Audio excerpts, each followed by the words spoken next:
香港适合骑单车吗？我觉得不适合，面积大概只有台湾的一个新北市的大小，塞满大半个车水马龙的市区，最高的大帽山957公尺，满足不了看惯大山的骑车狂人。但如果你跳出台湾视角，其实自行车是自由的，每个人的骑车方式也大大不同。在香港这一座世界级的大城市，也会有它独特与自行车共存的方式。在这一集的香港单车篇，非常感谢香港在地车友 CK 愿意领骑导览，看看他是如何用在地人的视野，用骑脚踏车的方式，进一步带出他眼中的香港。你啲廣東話都得喎，識講一啲啲啦。聽到都你聽得明？我聽得明，聽得明。好。你有冇買八達通？啊，有八達通。咁我哋而家過去先啦。好啊。Go to line one, red line. Which station you want to go? Mong Kong. Red Mong Kong. line, Yeah, you can get inside the station. Go to the red line. 我聽唔到佢問嘢啊。去旺角。去旺角。下一次嚟或者你下一次好快嚟啦，再下一次嚟已經落咗法，可能要戴一定戴頭盔。呢啲馬路可以踩單車？係啊，佢係唔俾你踩行人路，調翻轉。哦，嗱，所以呢啲路都又要踩呢啲路，佢有啲凹凸嘅，有時你彈一彈或者有氹就跌咗落去，除非你條胎係好粗咯，如果唔係你要望。咁嗰啲高架橋單車上得去？有寫住唔得㗎，有個牌嘅，你睇佢左手邊。香港機場可以踩單車出去？唔得。喺東涌站就可以，即係你將架車帶咗去東涌站，你都可以就可以開始踩翻出嚟。啲麵啊，或者啲飯啊呢啲。都得。香港嘅一樓係台灣嘅2樓。係啊，佢呢度你哋呢一樓咧，我哋叫地下啊。到咧有時報嗰啲地址有時亂咗，因為6F 啊、7樓啊嗰啲咁樣。哇，14蚊，而家揾唔到喎。連鎖店啊嘛，但係可能個菜式同你哋嗰邊唔同嘅，有啲可能。唔同啊。CK 接少等陣嘅單車路線啦。我哋而家咧就喺一個叫做北角嘅位置啦，西環方向踩，咁佢經過咧就可能灣仔啊、金鐘啊、金紫荊廣場啦、灣仔、金鐘有個政府總部啦，跟住可能去到西環咧就有啲壁畫啊。咁但係我哋都係沿住喺海邊，因為佢要開條單車徑咧，叫做東岸板道嘅。咁就希望今日咧冇咁多人咧，我哋可以過到去。沒想到吧，回到了香港，竟然吃的是日本的連鎖品牌薩莉亞，但是我覺得裡面的口味是有為了香港而做不一樣的準備，包含剛鐵板上的腸仔、海鮮濃湯都是香港的口味，這樣也不算是太掃興，我覺得也是有一種港式料理的味道啦。重點是還很便宜哦。現在吃飽喝足，時間也到了晚上9點。現在我們人在港島，等一下我們騎腳踏車要騎幾公里，路線實際上會怎麼走，我也不是很清楚，但是我們就跟着剛那位香港的在地車友一起來騎騎看。雖然我是在香港出生，但是在香港踩腳踏車這一件事情我是從來沒有做過，對我來說也是全新的體驗。沒想到回來香港竟然還是離不開腳踏車。我等陣踩嘅係呢一台定係呢台？呢個睇住都唔係好平喎。唔係啊，呢個都係大陸做嘅，英國報啊嘛。咁跟住咧，佢個版權到咗啊，跟住個係做咗呢啲咁嘅嘢出嚟。係啊，咁你可以呢度兜下玩下先，或者跑下先。咁我推埋翻上去。好，前後燈啊，有啲嘢喺入邊，你可以抄出嚟睇下有咩 set 翻喺度咯。左前右後一樣。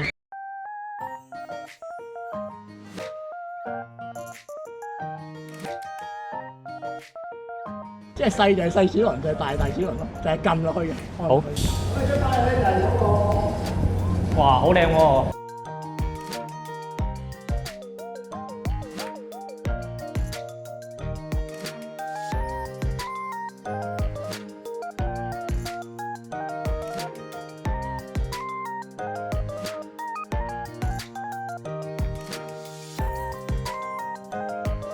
啟德即係以前啟德機場啦，而家啟德郵輪碼頭，應該尖沙咀係前少少。嗰個圓環咧？啟德有個叫做體育館嗰個新嗰個咧，嗰個演唱會去晒嗰度啊嘛。呢度去到尾咧就其實得少少鰂魚涌筲箕灣嗰邊嘅，但係就好短啊，就通唔晒嘅。哦。係啦係啦，咁如果去環島就應該去嗰邊，但係如果我哋想踩翻沿住海咧就係呢邊。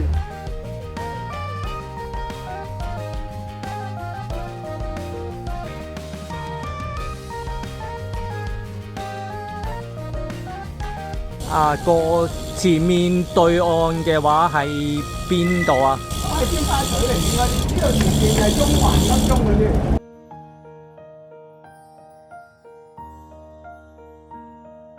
呢一粒係乜嘢啊？排風口定出風口好似？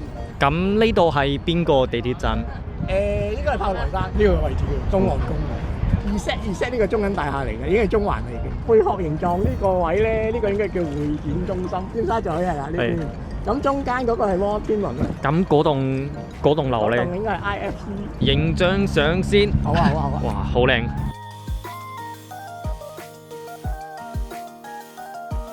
哇！呢度有兩架好似係快艇追逐喎。哇！呢個水警嚟。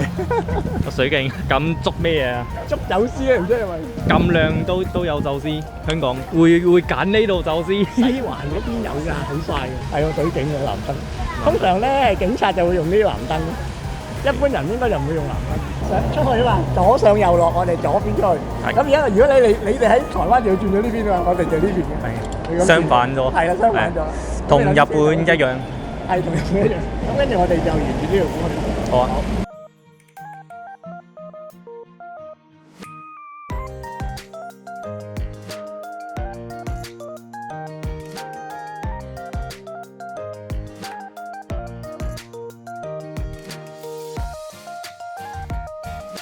總共有3條。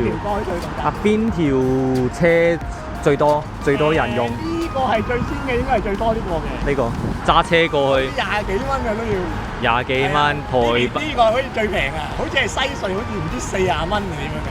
係啊，同埋分段時間嘅，即係繁忙時間就貴啲。電子支付嚟㗎，以前咧就唔係嘅，以前係可以俾錢就找錢，咁而家就全部裝咗一個 sensor， 你行過咧，佢就知道你架車過咗啦。呢個叫做紅磡海底隧道啊嘛，即係東區嗰條好似係叫東區海底隧道，跟住西區嗰條叫紅磡。水機嘅有個樽你可以斟水㗎啦，唔使錢。係啊，乾唔乾淨啊？因為佢用嗰個叫做過濾嘅，應該 OK 嘅。咁佢定期會更換嘅應該就。好啊，我試一下。個個去斟水嘛，打完翻嚟冇水都係斟嚟飲嘅唔會。哇，冰嘅喎。係啊，好正啊！呢啲店開到幾點啊？哦，自動機啊。係啊，但係佢啲嘢唔平嘅都。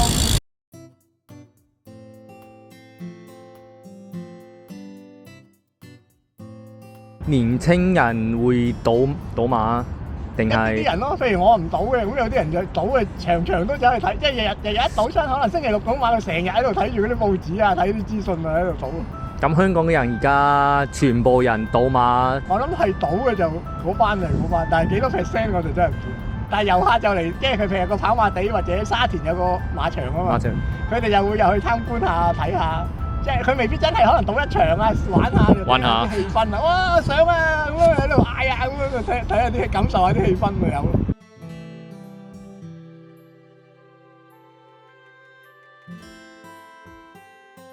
咁尖沙咀過嚟呢度咧就係灣仔，咁啊尖沙咀過嚟灣仔咯。咁呢度呢啲船咧應該係出海參觀嘅，有啲大陸啲遊客咧成日拉晒旅遊車嚟上呢啲船。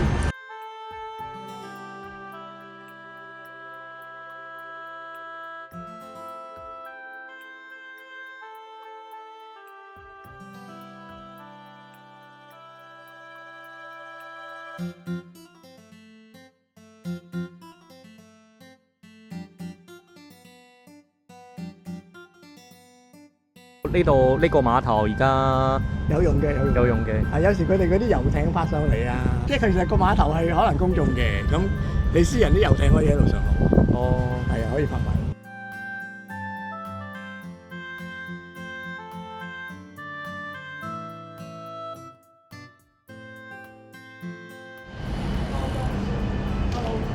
環島啊！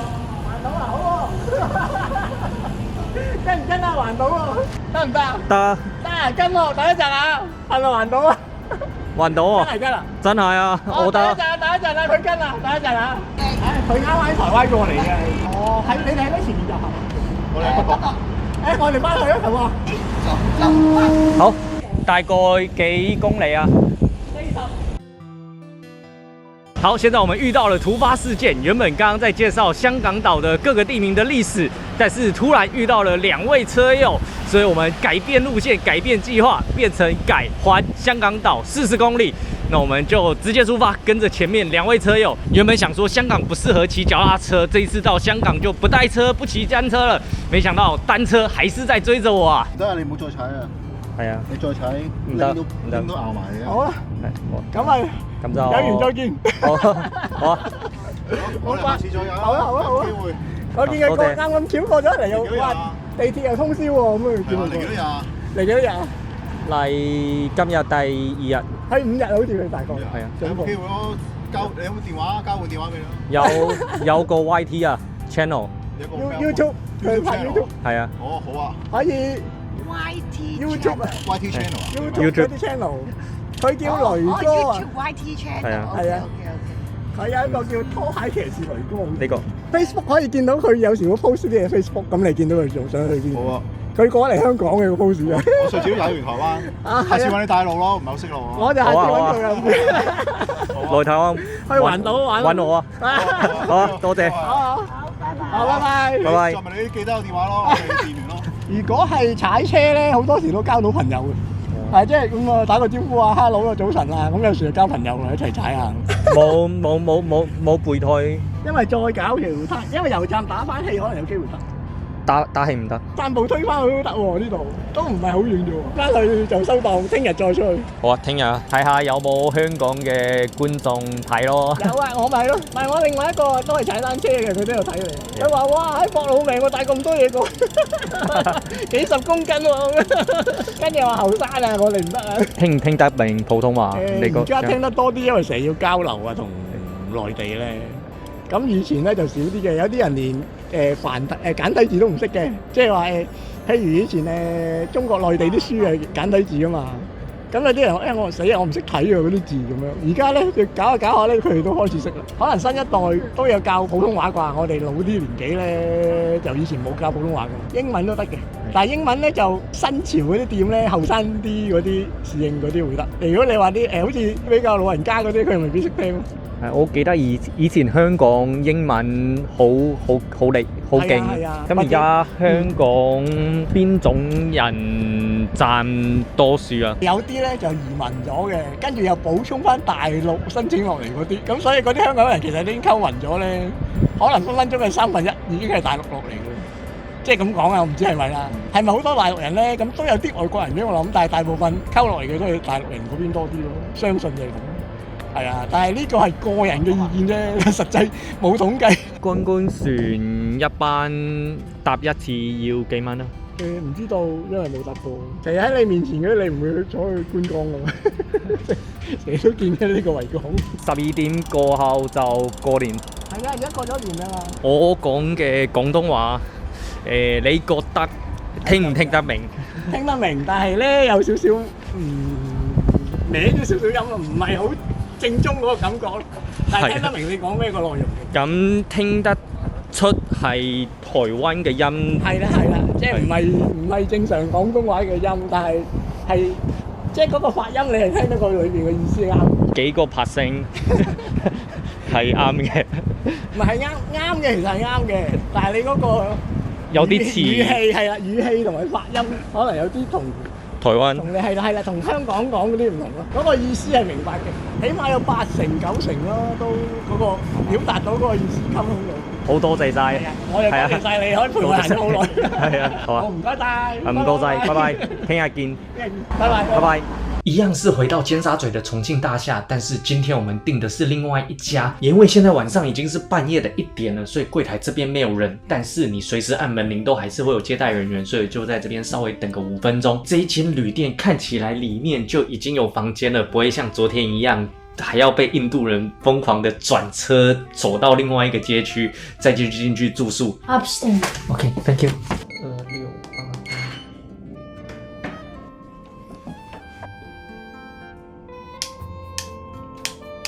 今天的浴室比昨天的更小，但是我觉得房间的内容是还不错的。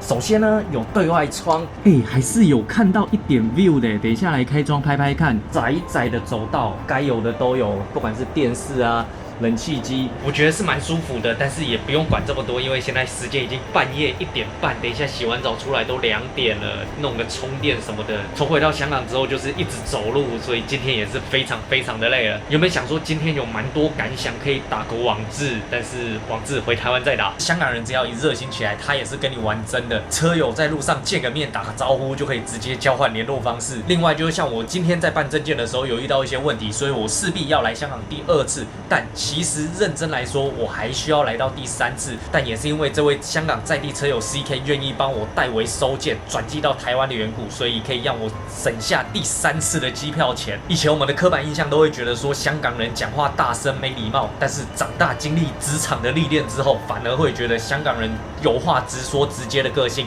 真的太舒服了。台湾人讲话的温柔，讲话委婉，在职场上有时候其实你分不清楚哪些是真的，哪些是假的。我决定把骑车篇单独独立分成1集，明天这位车友 CK 也要带我去骑另外一条单车路线，借由香港在地车友的角度去介绍各个景点，那肯定是比我这一个只在香港待幼稚園時期的人更能了解香港的歷史文化，就讓他來代替我來介紹咯。早晨，香港人食呢個多啲定係麥當勞？兩樣都有嘅。咁我哋踩車咧就會搭去一個叫做欣澳站嘅，就其實嗰個站咧就如果你真係入迪士尼咧，就可以喺個欣澳站轉車入去迪士尼。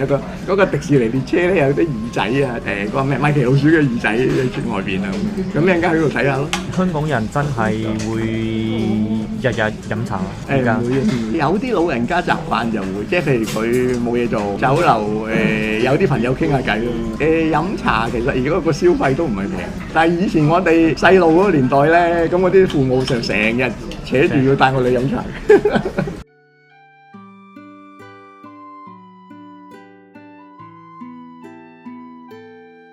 跟着昨天那位车友，现在我们来到了讯号3公园。大家可能觉得这顶帽子怪怪的，好像不太合头啊。那当然，这也是车友借给我的。目前香港骑脚踏车并没有强势规定一定要戴帽子，但是骑车拍片嘛，如果你不戴安全帽，网友一定会说一些话。广东、香港跟台湾的感觉蛮类似的，就是大部分都很热，但是又有一阵一阵突然变冷的那一天。一样就有刚刚那位車友帶路，看一下他帶我騎哪邊，就介紹到哪邊，騎到哪邊咯。呢種車要收起埋入去定係？接埋唔使用袋嘅，對接就得㗎啦。呢條線人就冇咁多，因為屯門都多嘅，因為而家係過年啦，咁啲人唔使上班，佢哋就會疏少少。咁一陣間晏啲人出嚟睇巡遊咧，嗰個花車巡遊啊嘛，咁可能又會多密班。而家香港去迪士尼嘅人多唔多啊？我諗香港人少啲，因為已經開咁耐咧，就內地人嚟多啲咯。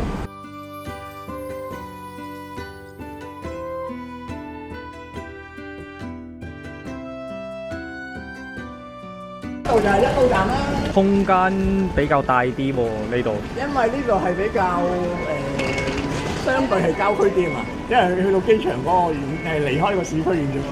其實都係好多樓嘅，但係呢個位咧就會少啲樓啦。係啊，入咗大嶼山嘅啦。咁就呢度欣澳站咧，我哋就踩去欣湖喺迪士尼旁邊嘅，咁有個迪士尼個碼頭嘅，咁就到時可以睇下。好啊。咁你可以影到一啲好似古堡啊少少啦喺外面。咁呢我哋出翻公路，跟住踩上去啦。好啊。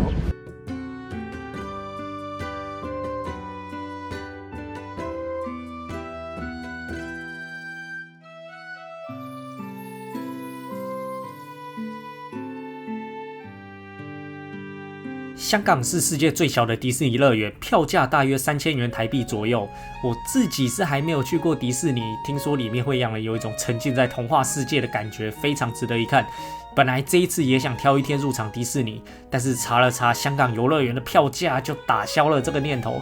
其实长大之后，脑海就会换算着这个门票钱可以改买几盘烧麦虾饺，又或者说衡量着这个高昂的票价，可不可以换到一部更好的影片，其实就有点失去了可以进入幻想世界、跳脱现实的这一种初衷了。所以再看看吧，如果下次有机会在夏天去日本富士山骑脚踏車，應該會想特別安排一天留在富士急樂園，好好的玩。你影唔影？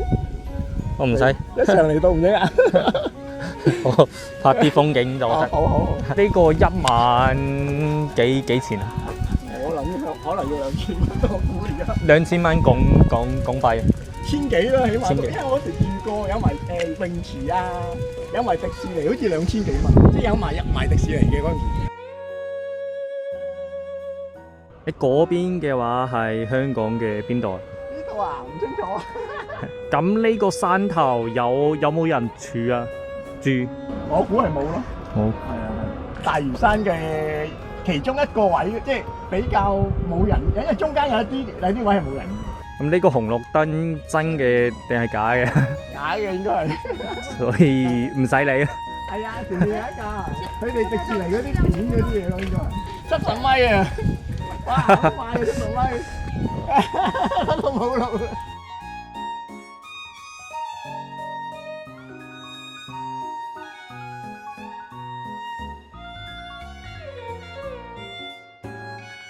啊，這個深圳嘛，香港就是廣東嘛。我說這個是外國的啊。香港先前就是廣東。算香港，也算香港，香港的離島。而家應該冇船啦，因為咧個船期表冇咗啦。咁呢度就山大閘咧，而家應該冇船出去啦。咁啊試過有一段時間係有船出去嘅，出翻可能中環啊嗰邊啦。咁下一個地方要去邊度啊？我哋可能去東涌睇下去唔去得翻東涌嗰邊食飯先，睇下會到。好啊。咁我唔知有冇行錯路，試下得唔得咧？唞一陣先出去咯。好啊。好攰啊！你好嘢，腳力好啊！頭先有冇用晒嗰啲波㗎啦已經？犀利！我都有啲攰啦。未用晒最高嗰個啊？仲未啊？仲未。呢個就係香港嘅共享單車，佢叫做 Local Bike，LOCO， 好似而家係多咗第二架嘅。信用一定要信用卡，要登記 Apps， 所以都唔用佢。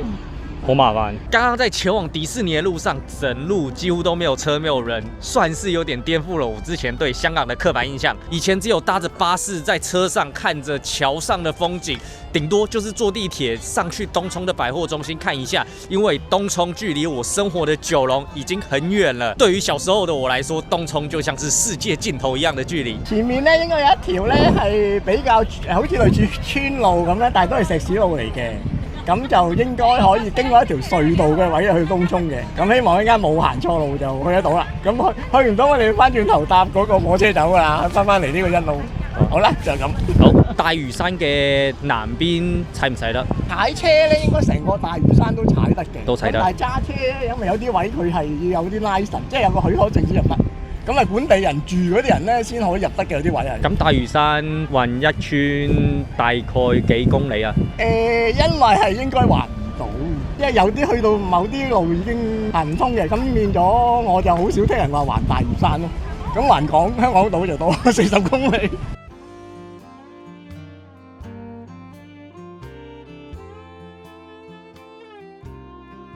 而家出邊嗰條路單車行唔行得？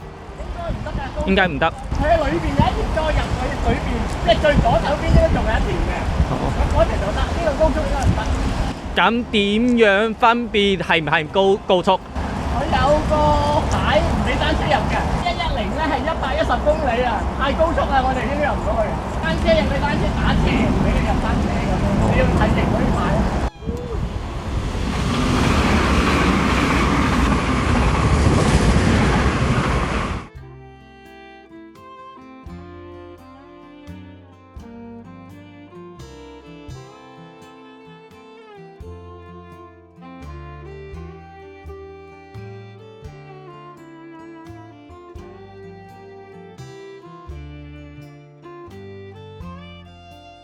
單車闖紅燈要罰幾錢啊？我諗係要扣分嘅，要扣分。你同私家車一樣啦，可能扣3分或者5分，跟住又罰你可能300-400蚊啊港幣。一路去咧就係東涌，但係應該仲有一段路啊。係啊，因為你坐地鐵都好遠啊，一個站嚟到好遠嘅。頭先睇到嘅愉景灣係做乜嘢嘅？愉景灣咧係一個好似啲私人屋苑嚟嘅，其實佢係通常咧要喺中環搭船去嘅。咁呢個位咧就應該係有啲巴士咧先入得啦，一般人係又係入唔到。算豪宅？豪宅係啦，豪宅嚟嘅。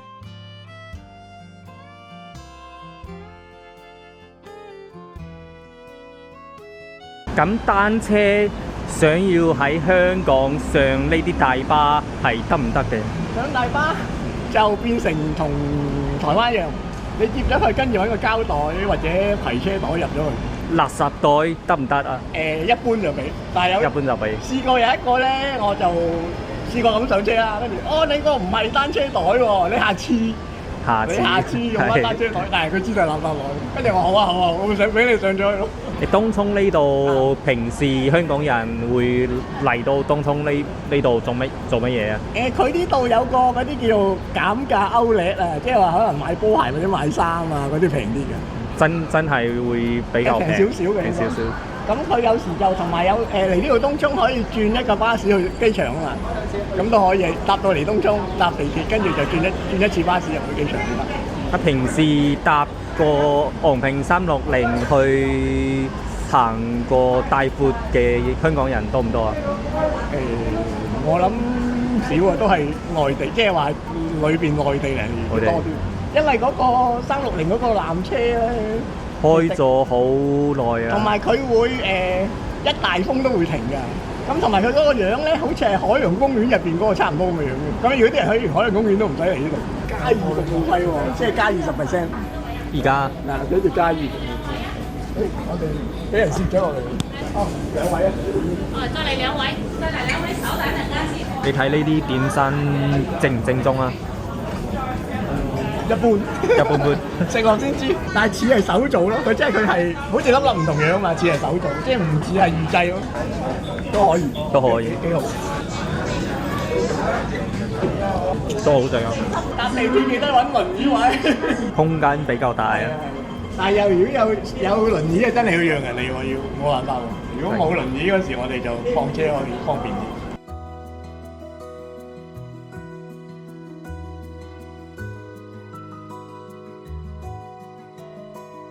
而家呢度係叫做調景嶺，其實就係將軍澳個地區嚟嘅。咁呢度有一條叫做蝴蝶橋咧，我哋一陣間過去可以踩一陣啦。初學單車或者上嚟休閒踩呢度幾好嘅，咁可以一陣間睇下。休閒踩大概幾公里啊？我唔記得3定8啊，要上網查一查。講到香港就係海景啦。係啊，咪可以上去睇下咯。嗱，因為條橋都幾靚嘅。好啊。佢通咗應該係年零2年咁樣。哇！好多人踩單車喎。係啊，同埋呢個一般好多香港嘅天橋都唔俾上去㗎。幾靚下。係啊，就係特登。如果夜晚黑仲靚啊，有燈光，即係佢有啲燈打場都幾靚。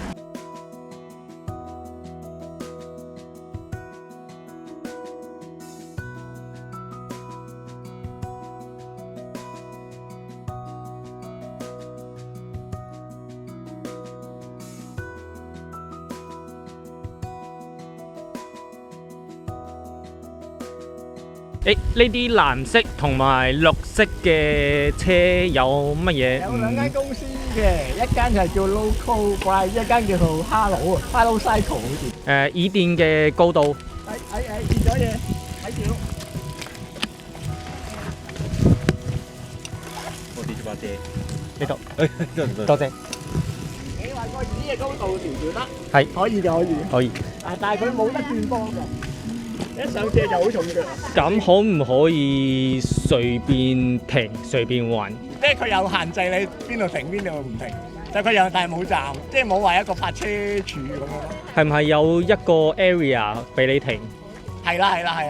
好似上次港島咧，琴晚港島啦，咁佢得一個租車點嘅。咁點解唔設計多一啲點啊？唔知佢啊，因為佢係佢哋嘅營運，唔知佢點設計。係啊，港島咁大，得一點啊，得一點，點解啊？佢以前係冇添啊，因為佢直係擺喺呢啲新界區或者將軍澳呢啲咯。咁佢呢啲可能多啲人踩。港島嗰時連我哋嗰條東區反道都未有嘛。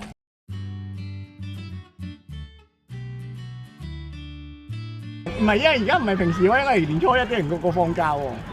咁咧，所以就會多人咯。我諗平日會靜啲嘅，今日年初一嚟啊嘛。咁多人，小朋友可以玩到啲咩啊？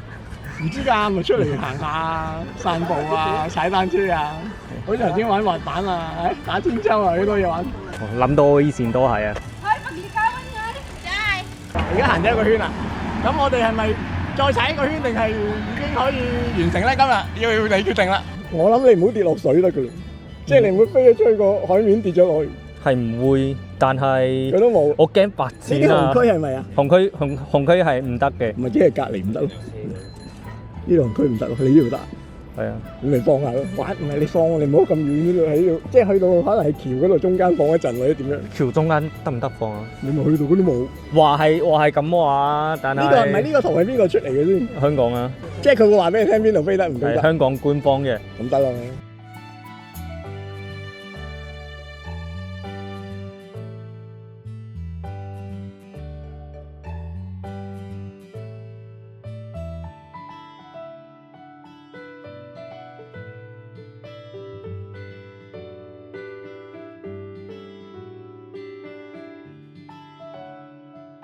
呢兩日真係多謝晒，俾借部單車啊！因為啱啱可以有呢個時間啦，同埋啱啱有架車喺度嘛。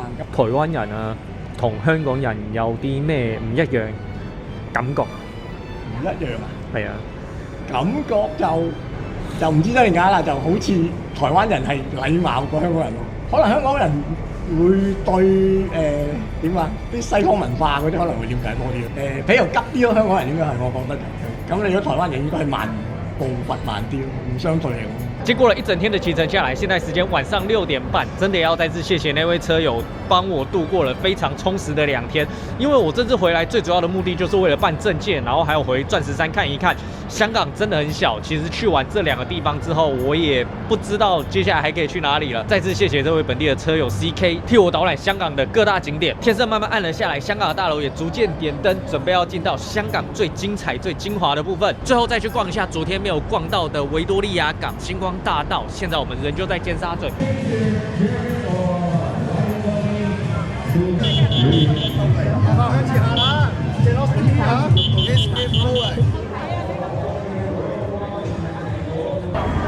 係啊，佢哋會咁樣兜一個圈咯。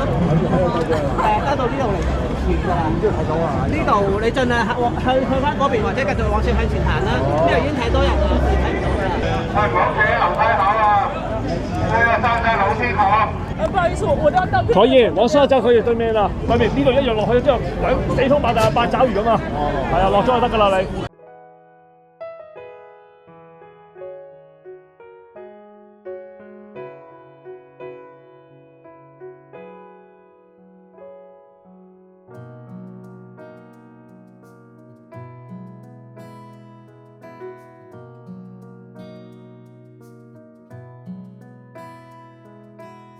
香港的繁华一直是我小时候的憧憬，甚至是我一开始来到台湾，到了桃园、大竹这个当时全部都是农地的地方。讲直白的，老实说，当时是有点瞧不起台湾的心态。当然，现在习惯台湾的空间感跟台湾的人情味之后，反而台湾我比较住的习惯了。对于认同感来说，台湾这边还是占了更大的一部分。我曾经以为长大之后就可以无所不能，像身后的维多利亚港的灯光，自己也可以成为里面的一份子，当上某间公司的高管啊、董事长啊。长大之后才发现，不是说随着年龄的增长就会成长。如果你在途中的过程中没有做过任何的努力，没有做过任何的学习，甚至是掌握一些运气的话，就像我现在一样，不要说后面的繁华景象了，连间房都买不起。国中我读的是台北，台北也跟香港一样是一个非常繁华的都市。置身其中的过程，我反而有些迷失了。灯红酒绿，你其实没有什么时间余裕可以好好的思考，就是被现在这种人群推着走。到了高中回到桃园，我才发现，其实我向往的不是这些灯红酒绿、繁华的景象，山林大海、壮丽的风景、冷冽的空气，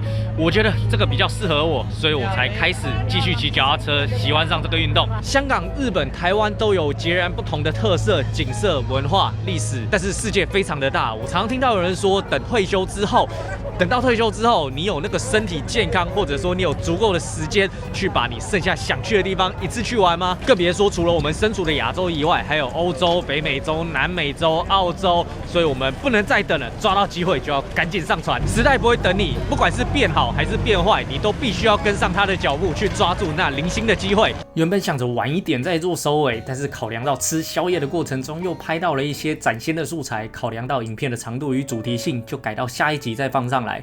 然后下一集真的太难剪。件呢，完全不在我设想的行程内。虽然拍到的对话互动内容也真的很值得深思，但是感觉超过80%的素材我都不知道能不能用，这也是我在台湾比较不会遇到的问题。所以这一集我就先拍到这边，后续香港篇预计还有4集。我来拼拼看，能不能在西藏篇前剪完。来香港真的不管是人啊、风景的题材，都远超乎我的想象。比起自己一个人骑单车自己讲解，多了很多人与人之间的互动。我相信这也是大家想要看的。回去我也要努力上字幕啦，结尾就不要太多大。那我们今天的影片就到这边结束啦，我们下支影片再见。我是雷哥，拜拜。